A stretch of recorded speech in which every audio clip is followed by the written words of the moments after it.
Das vorige Mal habe ich über die Dreigliederung des Menschen gesprochen in Leib, Seele und Geist. Und in 1917, das ist viele Jahre später als das Buch Theosophie erschien, 1917 also hat Rudolf Steiner eine Schrift publiziert mit dem Titel von Seelenrätsel. Und darin kommt er mit einer, eigentlich mehr oder weniger bahnbrechende Einsicht. Es scheint alles ganz eine Selbstverständlichkeit, wie soll man das sagen, eine Selbstverständlichkeit zu sein, wenn man es einmal weiß. Aber man muss sich vorstellen, dass das damals in dieser Zeit, worin Rudolf Steiner lebte, gar nicht etwas war, was bekannt war. Und auch jetzt eigentlich noch nicht, nur dass die Anthroposophen es jetzt wissen, weil Rudolf Steiner diese Einsicht gebracht hat. Und so könnte man empfinden, dass es etwas Selbstverständliches ist. Dass es nicht so ist, auch für Rudolf Steiner nicht, das wird deutlich bei der Weihnachtstagung in 1923-24, als Rudolf Steiner die Anthroposophische Gesellschaft neu gegründet hat und dann Vorträge gehalten hat. Und da sagt er, dass die Dreigliederung, dass er die menschliche Dreigliederung, dass er diese nach Leib, Seele und Geist erst nach ungefähr 30 Jahren Untersuchung wirklich völlig durchschaut hat. Also daraus geht schon hervor, dass es nicht eine Selbstverständlichkeit ist. Und wir müssen uns bei der Geisteswissenschaft von Rudolf Steiner immer gut bedenken, dass Rudolf Steiner ein Seher war, dass er ein Eingeweihter war, dass er eine andere Art von Erkennen hatte, als es die gewöhnliche ist. Bei der gewöhnlichen Erkenntnis muss man immer mehr oder weniger spekulieren. Man kann nicht unmittelbar bei der Wahrnehmung wissen, wie die Zusammenhänge sind. Bei dem schauenden Bewusstsein, so wie Rudolf Steiner das hatte, ist das wohl der Fall. Also man kann zum Beispiel in der Philosophie oder in der Psychologie viel darüber nachdenken und untersuchen und auch streiten darüber, welche Gliederung die Seele nun eigentlich hat. Und wenn man dann bei Rudolf Steiner liest, wie die Gliederung der Seele nun eigentlich ist, dann könnte man meinen, dass auch er das durch Nachdenken und logisches Kombinieren gefunden hat. Und da geht man dann ganz falsch, denn das ist absolut nicht der Fall. Man muss sich bei ihm vorstellen, dass er die Zusammenhänge unmittelbar geschaut hat. So etwas, wenn wir in die Natur hineingehen und einen Baum sehen und dann unmittelbar wissen, dass es ein Baum ist und nicht darüber nachzudenken brauchen, dass das ein Baum ist. Das ist eine unmittelbare Anschauung und so muss man sich die Geistanschauung vorstellen, dass die Erkenntnisse nicht durch Kombinieren und Analysieren zustande kommen, nicht durch Logik, sondern wirklich durch unmittelbare Schauung. Und da kann man natürlich sagen, ja, schön, aber dann muss ich also alles, was Rudolf Steiner vorgebracht hat, eigentlich glauben. weil er es geschaut hat und in der unmittelbaren Anschauung immer sicher gewusst hat, was er schaute. Also, ja, dann muss derjenige, der das aufnimmt, eigentlich auch direkt glauben, was er sagt. Ja, das könnte eine Entartung sein, wenn das geschieht.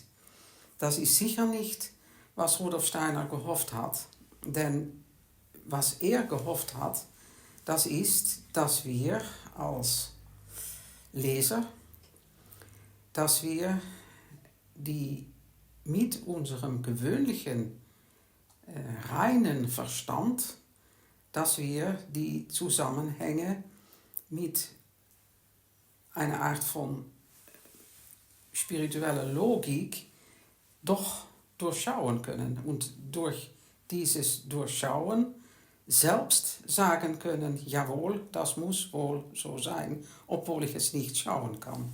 Ich kann dasjenige schauen, was er gebracht hat. Und das soll wirklich nicht geglaubt werden. Das muss verstanden werden. Und das kann der menschliche Verstand sehr gut. Und was dabei behilflich ist, dass wenn man mehr und mehr von Rudolf Steiner aufnimmt, dass man entdeckt, dass die verschiedenen Aussagen, die er getan hat mit Bezug auf dasselbe, dass das immer stimmt. Dass es also nicht so ist, dass man hier das eine liest und dort etwas ganz dagegen, was man nicht miteinander in Verbindung bringen kann. Das ist eigentlich nie der Fall. Und weil das nicht der Fall ist, weiß man, dies brauche ich nicht zu glauben, denn die Zusammenhänge sind in sich selbst schlüssig. Und wenn dann einmal der Augenblick kommt, dass ich etwas lese, wovon ich sage, ja, das kann ich nun eigentlich nicht verstehen. Ich glaube, dass er doch manchmal etwas ganz anderes oder sogar etwas ganz dagegengestelltes gesagt hat. Wie muss ich das dann verstehen? Ja, vielleicht kann man als Leser dann so weit kommen, dass man eine Pause nimmt und sagt, gut, ich kann das also jetzt nicht mit dem Übrigen in Übereinstimmung bringen, aber das kann ja auch sehr wohl an mir liegen, dass meine Entwicklung noch nicht weit genug ist, um zu sehen, dass das eine und das andere wahr sein kann und wie dann das eine mit dem anderen in Zusammenhang gebracht werden muss. Ja, ich weiß natürlich, dass das viele Menschen stört, wenn man so etwas sagt, denn dann kommt doch wiederum diese Schlange hoch, die sagt, ja hör mal, glauben musst du ja niemanden. Und dies ist doch ein bisschen Glauben, nicht? Wenn man es nicht verstehen kann, dann muss man es glauben. Nein, ich sage nur, man kann sich selbst vielleicht davon überzeugen, dass man noch etwas Zeit braucht, bevor man diese scheinbare Widersprüche doch miteinander in Verbindung bringen kann. Und so hat Rudolf Steiner dann in 1917 seine Einsichten offenbart mit Bezug auf die Verbindung der seelischen Dreigliederung mit dem Leib. Und ja, für mich war das als Ärztin doch eine gewisse Sensation, um das zur Kenntnis zu nehmen, obwohl man, wenn man es einmal gelesen hat, eigentlich sagen muss, ja, das ist so selbstverständlich, warum weiß nicht jeder Mensch das? Aber man weiß es nicht. Und es gibt so viel Verständnis für sowohl das Seelische wie auch für das Leibliche und für diejenigen Kräfte, die wirksam sind, wenn das Seelische mit dem Leiblichen zusammenhängt. Es gibt so viele Möglichkeiten, Dinge zu verstehen, die man zuvor nicht verstanden hat. Ja, dass eine große Dankbarkeit über einen kommt. Und ja, ich kann mich erinnern, dass ich als Ärztin auf meinem Schreibtisch eine kleine Zeichnung hatte, worin diese Dreigliederung des Leibes mit der seelischen Dreigliederung dabei gezeichnet war, um das jedes Mal wieder jauchzend eigentlich zu erleben, dass wir Menschen so sind. Und ja, ich kann das natürlich nacherzählen, aber ich möchte es lieber vorlesen, was Rudolf Steiner in diesem Buch von Seelenrätsel also das erste Mal darüber veröffentlicht. Er sagt dann, man muss bei einer derartigen Betrachtung von der Gliederung in Vorstellen, Fühlen und Wollen ausgehen. Nicht so, wie es in seiner Zeit wohl gemacht wurde, zum Beispiel von Franz von Brentano, in Vorstellen, Urteilen und Erscheinungen des Lebens, des Liebens und Hassens. So nicht, nein, vorstellen, denken, fühlen und wollen. Fasst man nun zusammen alles dasjenige Seelische, das als Vorstellen erlebt wird, und sucht man nach den leiblichen Vorgängen, mit denen dieses Seelische in Beziehung zu setzen ist, so findet man den entsprechenden Zusammenhang, indem man dabei in weitgehendem Maße den Ergebnissen der gegenwärtigen physiologischen Psychologie sich anschließen kann. Hier ist also nicht eine große Differenz zwischen demjenigen, was Rudolf Steiner findet, mit seinem Geistesschau, und demjenigen, was die Wissenschaft findet. Nämlich die körperlichen Gegenstücke zum Seelischen des Vorstellens hat man in den Vorgängen des Nervensystems mit ihrem Auslaufen in die Sinnesorgane einerseits und in die leibliche Innenorganisation andererseits zu sehen. So sehr man vom anthroposophischen Gesichtspunkt aus manches wird anders zu denken haben, als es die gegenwärtige Wissenschaft tut, eine Grundlage vorzüglicher Art ist in dieser Wissenschaft vorhanden. Das mit Bezug auf Denken. Aber nicht so steht es, wenn man die leiblichen Gegenstücke für das Fühlen und Wollen bestimmen will. In Bezug darauf muss man sich innerhalb der Ergebnisse gegenwärtiger Physiologie erst den richtigen Weg bahnen. Ist man auf denselben gelangt, so findet man, dass man wie das Vorstellen zur Nerventätigkeit, so das Fühlen in Beziehung bringen muss zu demjenigen Lebensrhythmus, der in der Atmungstätigkeit seine Mitte hat und mit ihr zusammenhängt.